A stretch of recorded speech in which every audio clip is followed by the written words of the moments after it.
Али Оқаповтың Батырхан Шүкеновтың рухына арнап түсірген бейне клипі жарық көрді. Жаңғырық деп аталатын ән бақилыққа аттанса да өшпес із қалдырған өнер өкілі жайында. Жас әнші өнерде үлгі тұтатын тұлғамен Астанадағы концертте кездесіп дуэт жазуды жоспарлапты. Бірақ ол жоспар жүзеге аспады. Бірақ Алидің көңілінде қалған уәдесі уақыт өте келе жарыққа шығады. Сөзін Исраил Сапарбай, әнін Шырын Базарқұлова жазыпты. Исраил аға ең қажет сөздерді тауып жазған, бірақ ұзақ күттім дейді әнші.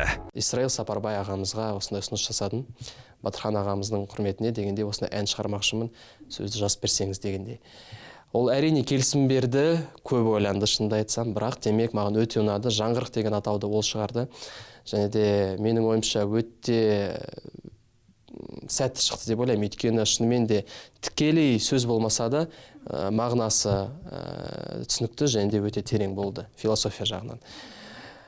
Әнді бітірдік, сөзді жаздық, дауысты жаздық. Содан кейін бейнебаянға көштік. Осы жылдың жазда шілде айында бейнебаянды түсірдік Алматы қаласында. Клипке Батырханның сахналастары түскен. Халық артисі Роза Рымбаева, Болат Сыздықов, Дилназ Ахмадиева, Мақпал Исабекова және GCS тобының әншісі Абай Рақышев түскен. Әнші жаңа туындыны көрерменнің қалай қабылдап жатқанын әзірге білмейді. Бүгін ғана ел талқысына қалдырды. Енді сіздерден жақсы пікірлер күтеді.